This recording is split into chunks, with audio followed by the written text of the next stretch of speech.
Seit dem 1. März 2026 bekommt man als Deutscher hier in den USA keine Kredite mehr von staatlichen Kreditagenturen, wie zum Beispiel der Small Business Administration, SBA. Nicht mal mehr mit einer Green Card. Aber ist das wirklich das Ende der Finanzierung hier in den USA für zum Beispiel Unternehmenskäufe? Darum geht's in diesem Video und ein kleiner Spoiler, es geht mehr als ihr glaubt. Viel Spaß bei diesem Video. Warnung, dieses Video ist 100% über Business in den USA. Um diesem Video zu folgen, solltet ihr euch bereits mit dem Kauf eines Unternehmens beschäftigt haben. Im Video werde ich keine oder kaum Grundlagen erklären. Bevor wir hier in diese Thematik einsteigen, ein paar Background-Informations hier, ein paar Hintergrundinformationen, damit wir auch auf dem gleichen Level uns unterhalten können. Ich weiß, wir unterhalten uns nicht, aber mir ist halt wichtig, dass ihr das versteht. Ja? Lasst doch mal überhaupt überlegen hier in diesem Kapitel, was kauft man überhaupt? Also was kaufst du überhaupt? Also wie sieht überhaupt das Marktbild hier in den USA in 2026? Das ist der Zeitpunkt, wo ich dieses Video aufnehme. Ich weiß, ihr werdet das erst 2031 gucken. Aber 2026 ist unser Jahr hier. So, und was kauft man überhaupt? Also ihr müsst verstehen, dass im zweiten Quartal in diesem Jahr insgesamt, zumindest das, was öffentlich gemacht worden ist, ne? Es gibt natürlich auch eine Dunkelziffer, eine Grauziffer hier, aber es wurden insgesamt 2117 Unternehmen verkauft. Und der gesamte Enterprise Value, also der Unternehmenswert, die Unternehmenswerte, wenn man die kumuliert, liegt bei 1,8 Milliarden US-Dollar. Und da kann man dann ein bisschen zurückrechnen und das durchschnittliche Cashflow-Multiple. Jetzt werdet ihr sagen, was erzählt er da? Was sind ja komische Fremdwörter, ne?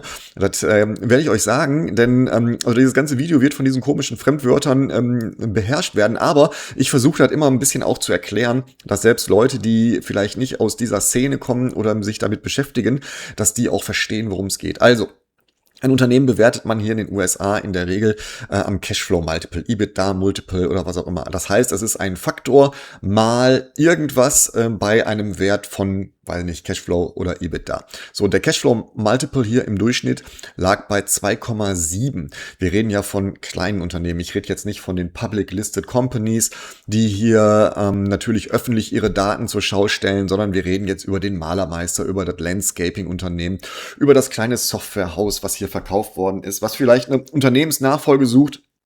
Und da ist der durchschnittliche Multiple hier bei 2,7, 2,7 Punkt. So, und wenn wir über einen Kaufpreis reden, also der Median-Kaufpreis hier liegt circa bei 350.000 US-Dollar. Ich sage extra Median-Kaufpreis. Ne? Klar, es gibt natürlich auch Ausreißer nach oben, die sind dann 5, 6, 7 Millionen. Es gibt auch ganz kleine Deals, ne? 100.000 oder was auch immer. Aber der Median hier ist bei 350.000. Ich habe dazu die Quelle BizBuySell genommen. Ja? BizBuySell ist jetzt, also empfehle ich nicht wirklich da ein Unternehmen zu kaufen, ne? Aber die haben natürlich einen Vorteil, die haben riesige Datenmengen, die sie da natürlich zur Schau stellen können, die sie da ausgeben können. So, und darum kann man da durchaus mal reinschauen. Also Mediankaufpreis 350.000 US-Dollar. So, und wenn wir uns die Transaktionen angucken, also was so gekauft wurde hier, dann ist tatsächlich so, dass 40% aller Transaktionen im Bereich der Dienstleistung stattfinden. Ja, so, und die Median-Verweildauer am Markt, das heißt, irgendwie, wenn ich ein Unternehmen einstelle in diese Börse, dann bleibt das so im Median 155 Tage online, bevor es jemand kauft oder bevor man es zurückzieht und sagt, hat keinen Zweck. Ne, das müsst ihr ein bisschen verstehen hier, damit ihr gleich auch versteht, warum ein Kauf vielleicht lange dauert, warum auch eine Finanzierungsform, die man vorher festgelegt hat, wichtig ist und nicht erst im laufenden Prozess. Und dazu geht doch einfach mal selber auf BizBuySell, kauft da nicht, aber guckt euch mal die Daten an. Wenn ihr das übrigens mal mit Deutschland vergleichen wollt, ja, was hier so verkauft wird, was gekauft wird, dann gibt's in Deutschland die kleinen Unternehmen, dann gibt's den deutschen Mittelstand und natürlich die großen Brocken, ja. Das ist hier ein bisschen anders. Hier gibt's noch mal so eine kleine Stufe, ne. Das schimpft sich Main Street, ne, so heißt es umgangssprachlich hier. Das ist alles, was so unter 1 Million Dollar ist, ne. Das zahlen die Amerikaner teilweise aus der Tasche. Da gibt's teilweise gar keine Finanzierung für, weil halt einfach für die Amerikaner so klein ist. Ich weiß, das soll auch nicht arrogant klingen, aber das ist eine andere Nummer als in Deutschland, ja. So, und dann gibt's so Small Businesses, Lower Middle Market, da reden wir über so 5 bis 50 Millionen, ja. So an Volumen, an Umsatzgrößen. So, und darüber hinaus ist dann halt, sind halt die größeren Konzerne, noch nicht mal Konzerne, aber sind die größeren Unternehmen, wo dann auch Private Equity reingeht und sowas, ne? So, und da sind die Finanzierungsinstrumente sind teilweise nicht wählbar, ne, sondern die sind wirklich dann größenabhängig. So muss man das wirklich dann sehen hier. Also Vergleich Deutschland zu den USA kann man nicht wirklich machen, ne, weil die Märkte halt doch verschieden sind. Aber ich bin ja nun mal in den USA, in Austin, Texas hier. Falls ihr mir übrigens noch nicht folgt, ne, ihr müsst hier mal auf den Folgen-Button klicken. Das wird mir sehr helfen, hier mehr Reichweite zu generieren. Und dann kann ich vielleicht auch öfters solche Business-Videos hier machen. Habe ich viel zu wenig gemacht. Ne? Also, damit das Kapitel zu Ende. Lass uns mal einsteigen mit dem nächsten Kapitel. Und da geht's um die SBA und Bankenfinanzierung. Ja, SBA, das ist die Small Business Administration. Das ist vergleichbar mit der deutschen KfW, mit der Förderkreditbank, die ihr aus Deutschland kennt. Und natürlich gehört da auch eine Bankenfinanzierung zu. Also der Weg ist genau wie in Deutschland auch. Ne? Du gehst zu deiner Hausbank, wenn es sowas überhaupt noch gibt. So, und die organisiert dann für dich den SBA-Kredit. Ne? Machen die nicht gerne, weil das mit sehr viel Aufwand verbunden ist. Ne? Die wollen natürlich ihre eigenen Kredite verkaufen, aber der Weg geht halt darüber. Oder aber du gehst zu einem sogenannten SBA-Broker, der dann diesen SBA-Loan vermittelt. Das sage ich aber nur der Vollständigkeit halber. Denn es ist ja so, ich habe ja schon anfangs gesagt, diese Möglichkeit ist für euch Deutsche komplett verschlossen.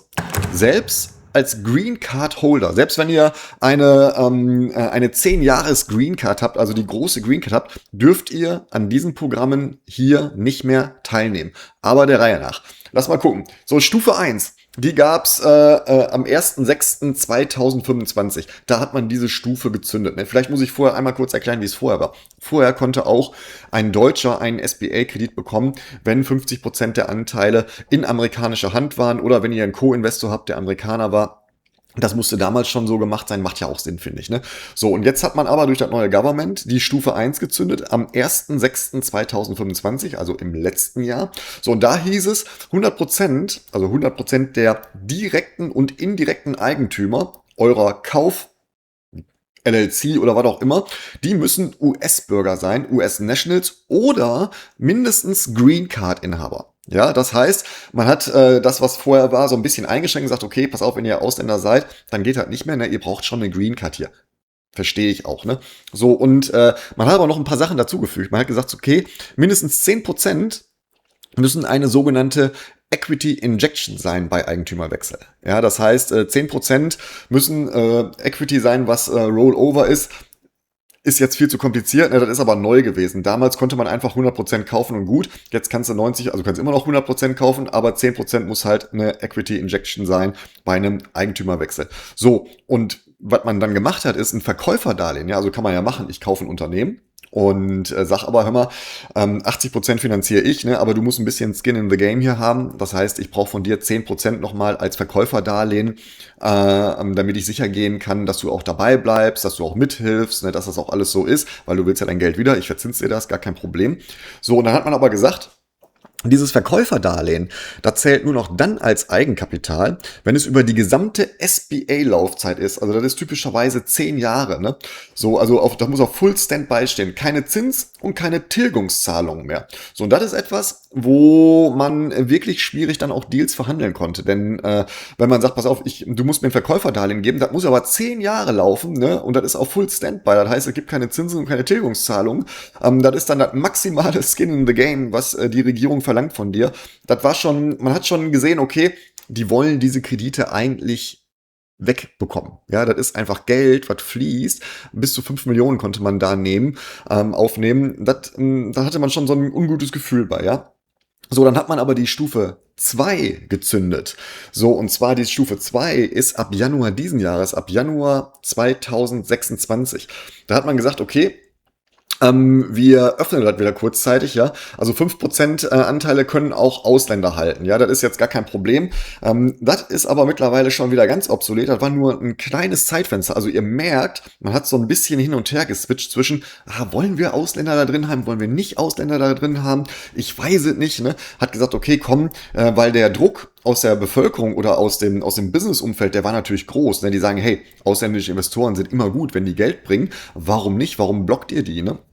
Und dann hat man gesagt, okay, quasi auch 5% sind in Ordnung. Ne? Das hat aber nur überlebt bis zum 28. Februar 26. Und dann hat man nämlich die Stufe 3 gezündet. So, und die Stufe 3, die sah vor, Ab jetzt schmeißen wir auch die Green Card Holder aus diesem Programm.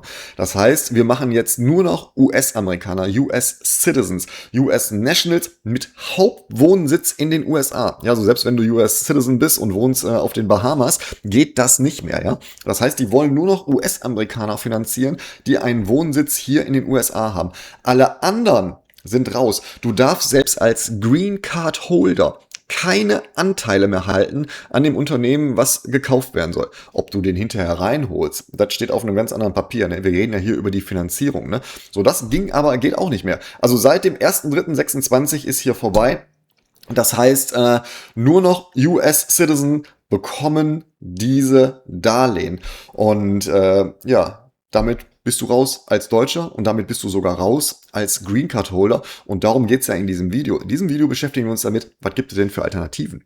Denn ihr glaubt gar nicht, wie viele Green Card Holder es hier gibt, die keine US Citizen sind, die aber völlig integriert sind hier, die natürlich auch in in Corporate USA arbeiten und die vielleicht mit dem Gedanken spielen, ich kaufe mir mal ein Unternehmen.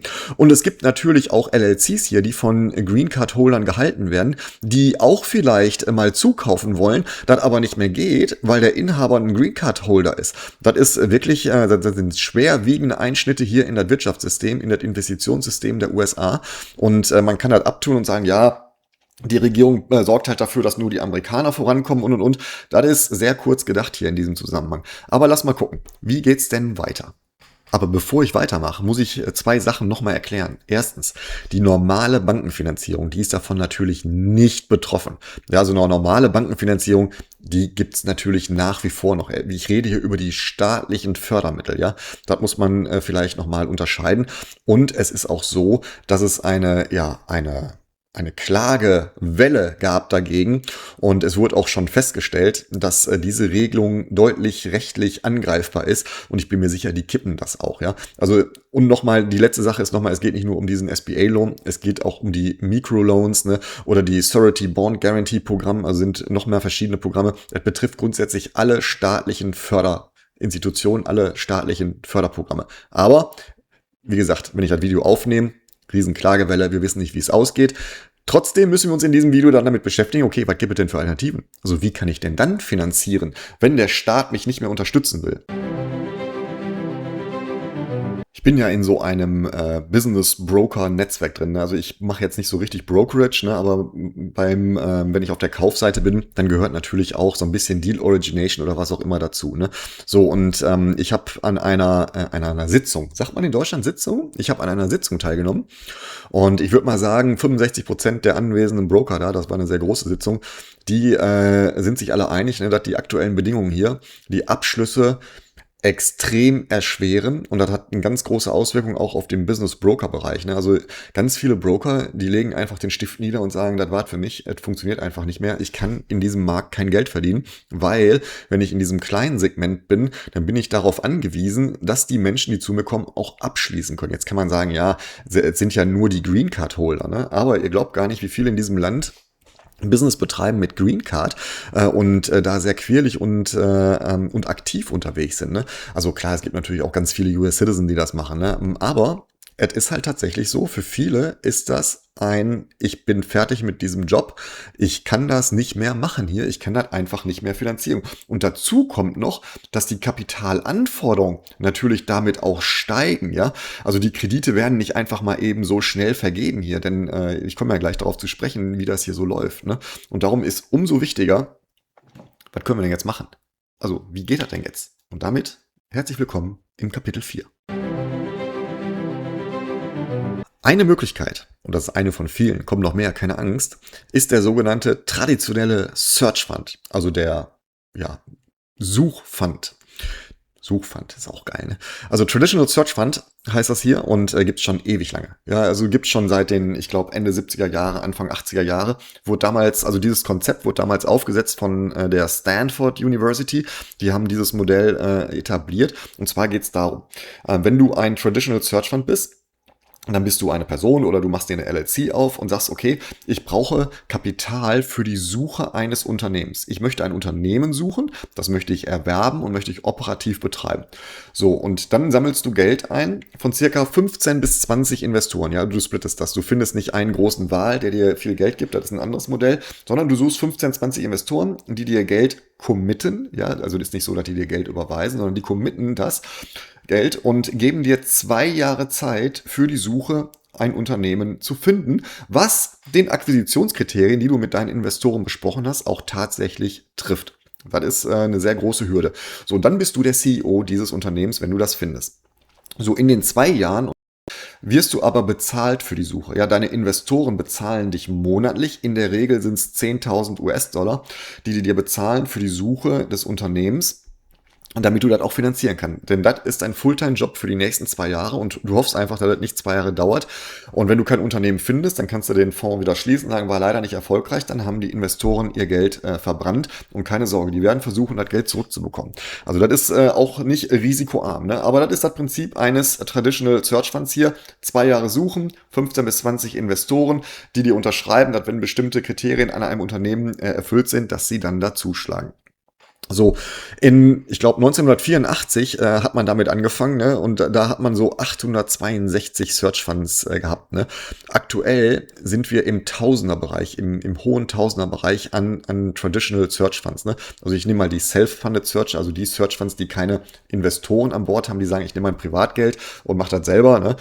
Die nehme ich da mal außen vor. Aber Traditional Search Fund ist natürlich eine Möglichkeit zu sagen, okay, ich bekomme den Kauf finanziert, bekomme dann ein paar Anteile an dem Unternehmen. Du bist niemals Mehrheitseigentümer, ja, weil die finanzieren deine Suche, die finanzieren den Kauf, die benutzen dich nur als CEO, um dann letztendlich ja Gewinne einzufahren. Die trauen dir also zu, die Rolle zu des CEOs, dass du das Unternehmen, was du erwirbst, vorantreiben kannst, dass du da ein Return on Invest erwirtschaften kannst, der natürlich exorbitant sein muss, denn die Investoren, die geben dir nicht Geld und sagen, ja, dann hast du mal 3% oder 6% nach irgendwie 5 Jahren. Nein, die wollen schon richtig 10x oder was auch immer da raus haben. Ne? Also es ist ein sehr riskantes Modell, beziehungsweise für dich als CEO ist es riskant. Ich habe schon ein paar Search Funds begleitet, die dann auch gekauft haben, wo der CEO dann hinterher auch nach einem halben Jahr einfach entlassen wurde von den Investoren. Das heißt, die haben ihm zwar seine Suche bezahlt, aber der hat halt nicht performt. Und das ist halt die Krux an der Sache. Dann können die dich vor die Tür setzen und dann fängst du wieder bei Neuem an.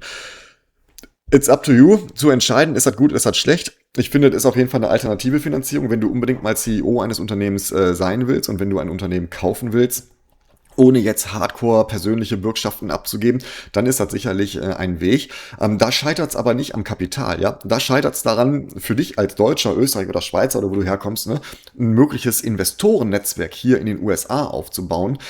Und über das Visum, da müssen wir dann auch sprechen. Denn das ist nicht E2 visumsfähig. Warum? Weshalb? Mache ich am Ende des Videos nochmal ein Kapitel zu, warum das mit Vorsicht zu genießen ist, wenn ihr ein E2-Visum haben wollt. Im Gegensatz zu den Traditional Search Funds, habe ich ja schon erwähnt, gibt es natürlich den Self-Funded Searcher. So, da brauche ich gar nicht eingehen, denn das Ding ist gestorben. Ja? Also wenn du nicht mehrere Millionchen auf dem Konto liegen hast, ist das für dich einfach auch kein Weg mehr. Denn die Self-Funded Searcher hier in den USA, die nehmen alle einen SBA-Loan, wenn sie es noch können. Und hör nicht auf die ganzen Internet-Gurus, die dir erzählen, 100% Verkäuferdarlehen, das geht alles, das geht hier gar nicht mehr. Und hör bitte auch nicht auf die ganzen Gurus, die dir erzählen, dass so ein Laundromat, also so ein Waschsalon hier der neue geile Scheiß ist, das ist alles tot. Ja? Also das ist einfach nur, die wollen dir einfach nur eine Masterclass verkaufen und das funktioniert nicht. Ne? Also wenn du Self-Funded Searcher bist, dann hast du so viel Geld, dass du das selbst bezahlen kannst, ohne irgendwelche Kredite von der SBA. Und wenn du einen Bankkredit haben willst als Self-Funded Searcher, dann verlangen die Banken hier auch US Citizenship, Green Card und eine Historie, ein Credit Score und so. Das heißt, der Weg Self-Funded Searcher, wenn du aus dem Ausland kommst, hier in den USA was kaufen willst, der ist gestorben. Aber es gibt noch ein anderes Modell und dieses Modell ist sehr umstritten. Ich weiß zumindest, dass man in England, also in UK, nicht nur England, da bekommen diese Art von Finanzierung keine Deals zustande, weil einfach die Unternehmensverkäufer diese Art von Investoren einfach schon abblocken. Ausnahmen bestätigen wie immer die Regel. Aber ich rede über den Independent Sponsor, den unabhängigen Sponsor. So, was heißt das denn? Lass mal gucken. Also grundsätzlich, das ist der realistischste Weg, wie ich finde, für Deutsche hier in Dealgrößen so bis 5 Millionen, über 5 Millionen eigentlich. Also ihr müsst schon so um die 5 Millionen haben oder mehr, weil du dafür halt keine eigene Millionen brauchst, ne, sondern du brauchst hier eine These, ne, also eine Wachstumsthese, eine Deal-These. Du brauchst einen Deal und du brauchst Glaubwürdigkeit. Ja, also die 3 Dinge, die brauchst du und dann kannst du hier tatsächlich so eine große Summe einstreichen mit diesem Independent Sponsor Modell. So, das Modell heißt, du hast zuerst den Deal. Das heißt, du gehst los, du suchst Unternehmen bis zum LOI, also Letter of Intent, den signst du und wenn du ein executed, jetzt ich hau hier wieder Wörter raus, ne? Wenn du eine unterschriebene Absichtserklärung hast, erst dann rennst du los und suchst dir Investoren. Du sprichst institutionelle Investoren an und sagst, guck mal hier, ich habe hier einen Deal. Der ist schon dabei. Ich bin dabei, hier Due Diligence zu starten. Ich brauche jetzt die Finanzierung. So, und dann bekommst du, wenn du Glück hast, das Geld, um diesen Deal mit den Parametern, die im Letter of Intent, in der Absichtserklärung stehen, dann tatsächlich zu finanzieren. Ja, also du wirbst quasi Equity pro Deal ein. Das ist das Independent Sponsor Modell. So aktuell schätzt man so hier, ich habe gerade mal geguckt, Capital Pad heißen die, sind so 1500, 1600 aktive Independent Sponsors hier in den USA dabei. Das ist doppelt so hoch wie vor 5 Jahren. Also vor 5 Jahren waren das nur noch 700, 600 oder was auch immer. Mittlerweile sind wir bei 1500, 1600 aktive Independent Sponsors, die hier suchen. Ne? So, jetzt muss man aber wissen, es ist für Independent Sponsors nicht einfach überhaupt einen Deal zu bekommen. Denn ihr müsst natürlich wissen, dass wenn ihr ein Independent Sponsor seid, dann könnt ihr natürlich nicht nachweisen, dass ihr auch den Deal finanziert bekommt. Das heißt, ihr habt also einen Unternehmer hier vor euch, der sein Unternehmen vielleicht für 5 bis 10 Millionen verkaufen will, der aber nicht weiß, ob ihr überhaupt das Geld aufbringen könnt. So, und das ist für viele tatsächlich dann ein Blocker zu sagen, ja, tut mir leid, Independent Sponsors, können ich nichts mitmachen, ne? Ich brauche jemanden, der Kapital hat. Ne? So, was machen die Independent Sponsors hier? Die machen schon mal vorher so ein Investoren-Screening, bauen schon mal Trust auf, bauen Verbindungen auf, bauen ein Netzwerk auf und sammeln so von den Geldgebern hier so Committed Letters ein, also Committed Capital Letters, die dann sagen, ja, pass auf, wir kennen den, der ist vertrauenswürdig, ne, und wir würden den finanzieren. Das ist alles nur, ja, bla bla eigentlich, ne? Aber er zeigt zumindest, hey, guck mal, der hat ein Investorennetzwerk, ne, das steigert auf jeden Fall ein bisschen die Chancen hier. So, was mich gewundert hat, ist, dass 27% aller abgeschlossenen Deals in 2025, die so über dieses Spektrum gehen, dass die tatsächlich auf Independent Sponsors empfehlen. Also nur 27% oder immerhin 27%, das bleibt euch überlassen. Ne? So, und die Kapitalquellen von den Independent Sponsors sind meistens Family Offices. Ne? Also so 62% habe ich jetzt mal so geguckt, sind tatsächlich von Family Offices finanziert. Dann gibt's noch so die SBIC-Fonds, ne? Also die institutionellen Anleger, die wirklich auch hochoffiziell investieren. Das sind dann nochmal ja auch ein paar Prozent, die da zustande kommen. Ne? Ich würde gerne diesen Ton ausmachen hier von den Benachrichtigungen. Geht aber nicht, weil wenn ich den Ton ausmache, macht er das Mikrofon aus. Independent Sponsorship ist auf jeden Fall eine Möglichkeit, hier Kapital einzuwerben. Ne? Das geht natürlich mit Verlust eurer Anteile einher, ne? Denn die werden euch natürlich nicht den Deal finanzieren und sagen, ja, aber ihr seid trotzdem Mehrheitseigentümer, ne? Sondern die werden das ähnlich wie bei den traditionellen Search Funds machen. Ihr kriegt einen kleinen Anteil, ne? Seid dann CEO, betreibt das Ding, ne? Oder halt setzt einen Geschäftsführer ein und betreibt das als Holdinggesellschaft. Aber Großteil des Equities geht halt dann an die Investoren, was ja auch okay ist. Ne? Also die Frage ist, wenn ihr hier Mehrheitseigentümer sein wollt und müsst für zum Beispiel so ein E2-Visum, dann passt das eigentlich nicht. Ne? Es gibt genug andere Visumsmöglichkeiten, die dann da in Frage kommen. Das E2-Visum fällt in diesen Fällen fast immer eigentlich raus. Ne? Ja, letztendlich reden wir ja in fast allen Fällen, die ich hier so sage, über die sogenannte Equity-Finanzierung. So, und die Frage ist ja hier, wer gibt Eigenkapital, ne, und was kostet es dich als Käufer tatsächlich? Ne? So, die größten Eigenkapitalquellen, also Equity-Kapitalquellen sind halt, habe ich ja schon oft gesagt, jetzt Family Offices, ne, sind Search Fund-Investoren, ne, sind so Co-Investment-Plattformen, sind SBIC-Fonds oder HNWIs. Ne? All das sind natürlich Quellen, wo man Eigenkapital einwerben kann. Ne? Es gibt aber auch noch das Rollover Equity des Verkäufers. Ne? Das ist hier tatsächlich ein Schlüsselinstrument, ne? Dass man sagen kann, okay, pass auf, ich kaufe 100%, also meine Gesellschaft, meine LLC, kauft 100% deines Unternehmens und die 100%, davon gebe ich dir 20% zurück. Du hältst also an meinem Unternehmen danach 20%, die du einbringst als Equity-Kapital. Ne?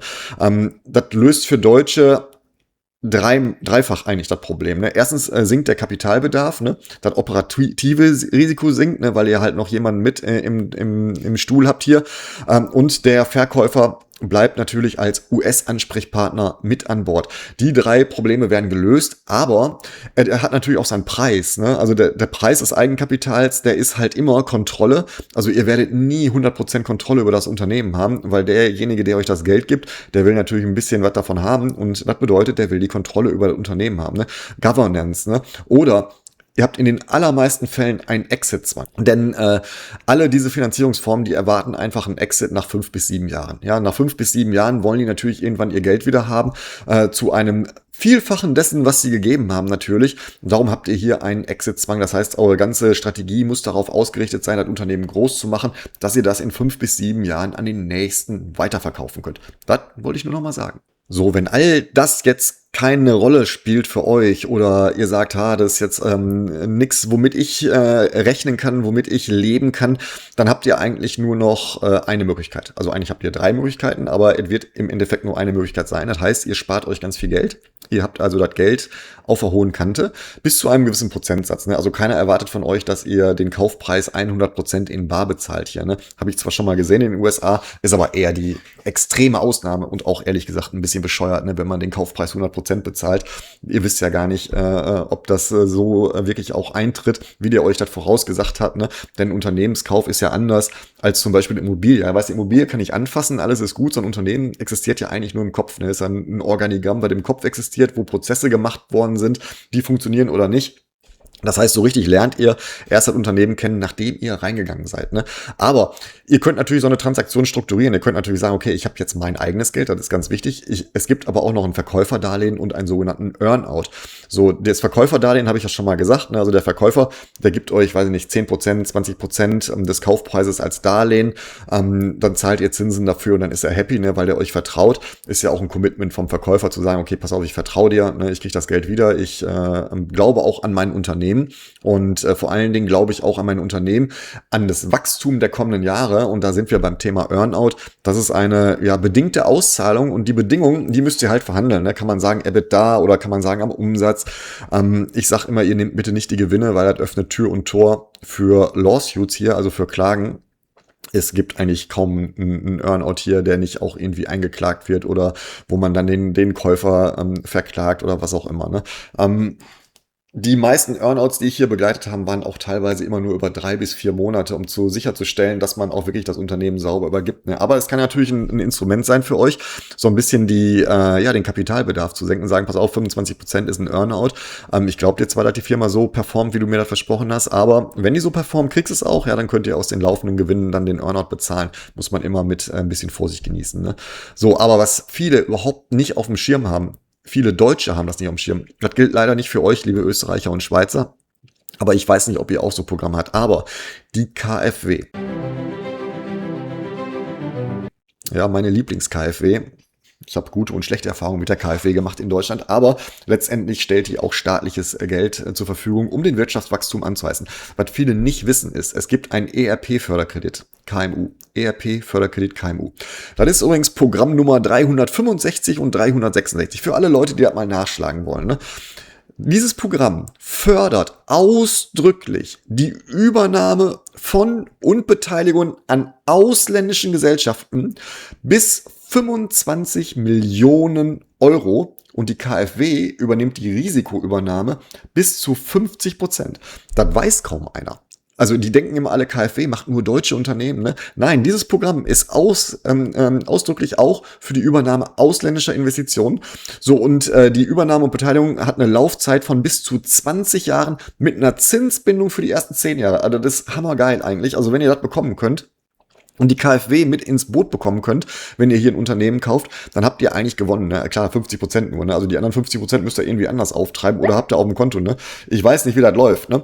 So, aber die entscheidende Einschränkung, die ist halt für Vorhaben im Ausland. Ne? Da sind nur deutsche Unternehmen der gewerblichen Wirtschaft mit Sitz in Deutschland und deren ausländische Tochtergesellschaft sowie Joint Ventures mit maßgeblicher deutscher Beteiligung antragsberechtigt. Bedeutet, ihr könnt jetzt nicht sagen, ich habe jetzt hier in Deutschland gar nichts, ne, sondern ich habe jetzt in den USA eine LLC, finanziere mir die mal bitte. Das geht nicht, ne? Also die sind wirklich darauf auch ausgerichtet, sagen, okay, pass auf, du hast eine deutsche GmbH, eine deutsche AG, eine deutsche was auch immer, so, und dein gewerblicher Sitz ist hier in Deutschland, dein Hauptsteuersitz ist hier in Deutschland und jetzt willst du in die USA, wir helfen dir. Mit 50% sind wir dabei. So, das heißt, wenn du jetzt Privatmann bist und sagst, ja geil, ich kaufe hier ein Unternehmen, gehe ich zur KfW, das wird nichts. Also du musst schon vorher eine Historie deiner GmbH nachweisen, deiner AG nachweisen, eine Kapitalgesellschaft haben. Und dann funktioniert das. Es ist also auch nicht einfach. Ja, also jetzt, das ist nichts für Startups in den USA. Leider ist das so, ne? Denn die KfW, die will 2 aussagekräftige Jahresabschlüsse haben. 2. Das heißt, ihr müsst mindestens 2 Jahre aktiv sein und die müssen wirklich viel Geld erwirtschaftet haben, damit die KfW hier einspringt. So, zu guter Letzt. Ich weiß, ich habe nicht alle Möglichkeiten hier vollumfänglich dargestellt. Ist auch vielleicht ein bisschen zu viel, ne? Und wäre vielleicht einfach mal auch ein neuer Kurs irgendwie, wo man das alles mal bespricht. Aber was natürlich geht, ist hier das sogenannte Asset-Based Lending, also die Equipment-Finanzierung, Factoring oder was auch immer, ne? Das heißt, wenn ihr jetzt ein Maschinenbauunternehmen hier kaufen wollt, dann gibt's hier Spezialanbieter, die sagen, okay, pass auf, das Ding hat so viel Sachwerte da, wir beleihen dir die Sachwerte und dann kannst du das Unternehmen damit kaufen, ne? Sorgt halt dafür, dass alles, was an Sachwerten, an Assets da ist, dir erstmal nicht mehr gehören, sondern demjenigen, der dir das Geld gibt für den Unternehmenskauf. Ne? Ist ein Rechenbeispiel. Also musst du dir selber ausrechnen. Ich will einfach nur sagen, es gibt genug Finanzierungsmöglichkeiten hier, die auch außerhalb der Bankenfinanzierung sind. Und das habe ich noch gar nicht erwähnt, die Bankenfinanzierung, oder? Bleiben Sie dran. So, die Bankenfinanzierung, die nehmen aktuell 9-12% dafür. Das ist schon mal eine hohe Hausnummer, ne? Aber ich habe die deshalb nicht erwähnt, weil für euch Deutsche wahrscheinlich nie in Frage kommt. Die Banken würden einen Deutschen nicht finanzieren hier. Es sei denn, du hast eine Green Card, bist schon lange hier im Inland, hast eine Credit Score History, hast unternehmerisch schon mal was gemacht und hast vor allen Dingen auch Werte, die dagegen stehen, ne? Sondern das hast du in der Regel nicht, ne? Das kann jetzt dein Haus sein oder was auch immer, aber selbst das wird wahrscheinlich nicht reichen, ne? Das heißt, diese Bankenfinanzierung, die gehen meist nur auf High Net Worth Potential Typen, ne? Also diejenigen, die ein hohes Vermögen haben, die ein hohes Nettovermögen haben, die kriegen in der Regel hier eine Bankenfinanzierung. Ausnahmen bestätigen immer die Regeln, ne? Ich rede einfach aus meiner Erfahrung, ne? Also klar, wir reden jetzt nicht über Deals für 50.000 bis 100.000, ne? Da kriegt man sicherlich hin, ne? Ich rede über Deals mit 4 Millionen, 5 Millionen, 6 Millionen, da vielleicht eine Bankenfinanzierung ist für Deutsche in der Regel nicht richtig machbar, außer wie gesagt, du bist hier schon sehr etabliert. So, was aber viel wichtiger ist, ist das Thema Visum. Das Visum ist tatsächlich ein Finanzierungsthema. Lass mal reingucken. So, das E2-Visum. Das ist ja wirklich in aller Munde, ne? Und ich bin ja auch mit einem E2-Visum hier. Und ich kann euch sagen, all das, was ich erzähle, auch Unternehmenskauf und so, ne, ist meistens nicht für ein E2-Visum geeignet. Warum ist das so? Weil, also Hypotheken oder Geschäftskredite, ne, zählen hier nicht als E2-Investition, zählten eigentlich noch nie als E2-Investition, weil das Risikoelement fehlt. Jetzt kann man sagen, ja, aber ich nehme ja einen Kredit auf und dann habe ich ein Risiko. Nee. Das Risiko hat ja auch die Bank. Ne? Wenn du den Kredit nicht zurückzahlen kannst, steht die Bank erstmal da. Ne? Klar, die werden versuchen, von dir die Vermögenswerte zurückzubekommen. Ne? Aber selbst wenn du persönliche Vermögenswerte als Sicherheit hast, sind die erstmal ja beliehen, weil du ja einen Kredit nimmst. Das heißt also, ein Verkäuferdarlehen oder irgendwie sowas, das auf den Assets des gekauften Unternehmens lastet, kann das E2 kippen. Obwohl es vielleicht kaufmännisch die naheliegendste Struktur ist, ne? Aber es ist halt nicht E2-fähig. So, was natürlich immer noch geht, ist dann irgendwie ein L1-Visum, ne? Oder ein EB5-Visum oder was auch immer, ne? Also nochmal, ich bin kein Visumsberater, ne? Ich kenne mich damit nicht so gut aus, darum lasse ich das Thema mal hinten runterkippen, ne? Aber wenn du als deutscher Betrieb, also als Inhaber des deutschen Betriebs oder Manager deines deutschen Betriebs bist, ne? Und eine US-Tochter gründest, dann kannst du natürlich hier entsendet werden. Mit dem L1-Visum ist auch Green Card-fähig. Bringt dir halt nur nichts, wenn du dann privat auch mal ein Unternehmen kaufen willst, ne? Du musst einfach das Geld haben, ne? Ja, was ist das Fazit hier dieses Videos, ne?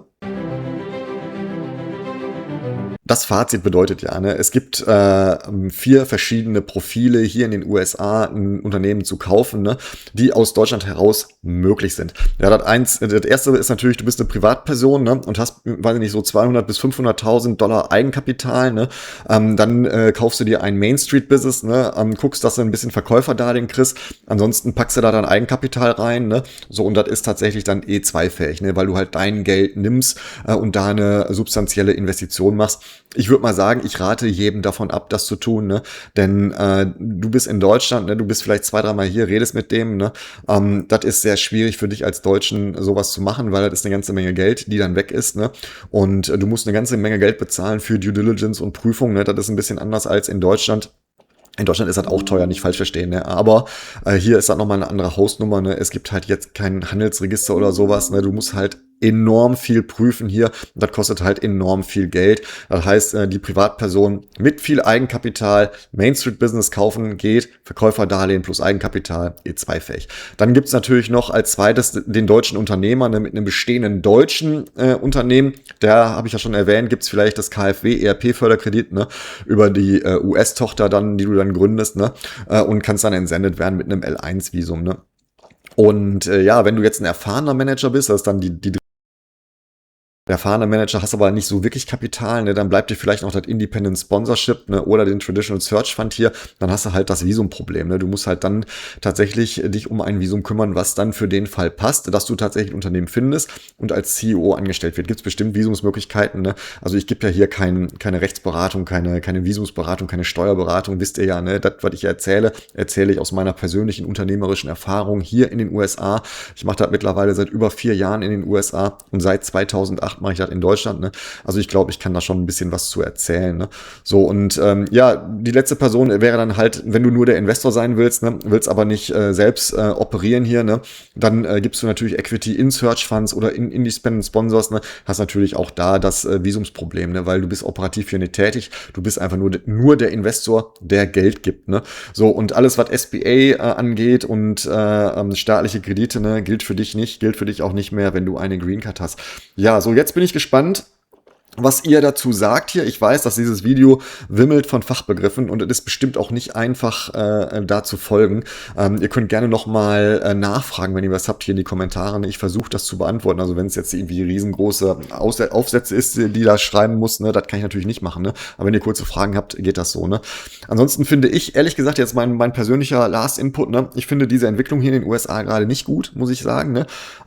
Ich bin immer ein Freund von konservativer Politik, ne? Und ich bin immer ein Freund davon, von Kapitalismus, also ich bin Kapitalist, obviously, ne, aber ich bin Kapitalist mit Herz, ne, so muss man das vielleicht sehen, ne, und es gibt halt Entwicklungen, die hier tatsächlich nicht nur Ausländer ausschließen, sondern die auch Green Card Holder hier ausschließen, ja, also wer mir ja schon länger folgt, der weiß, meine Nachbarn, die sind Inder. Und die können einfach keine US-Citizenship annehmen, weil die dann die indische Staatsbürgerschaft verlieren. Jetzt kann man sagen, okay, muss man sich irgendwann committen, verstehe ich alles, ne? So, aber es ist einfach nicht richtig. Ja, also das ist meine persönliche Meinung. Können wir gerne diskutieren, aber letztendlich diskutieren wir hier über Finanzierungsmöglichkeiten, um ein Unternehmen in den USA zu kaufen. Und darum geht's in diesem Video. Ja, also nicht falsch abbiegen hier in den Kommentaren. Für falsch abbiegen ist die Quasselrunde mit Tina oder was wir hier in Austin machen. Okay, also vielen Dank fürs Zuschauen. Folgt mir bitte auf diesem Kanal. Ich versuche, wenn das Video hier erfolgreich ist, öfters mal wieder so Business-Videos hochzuladen. Und dann sehen wir uns auf jeden Fall sonntags wieder 18 Uhr beim normalen Video hier.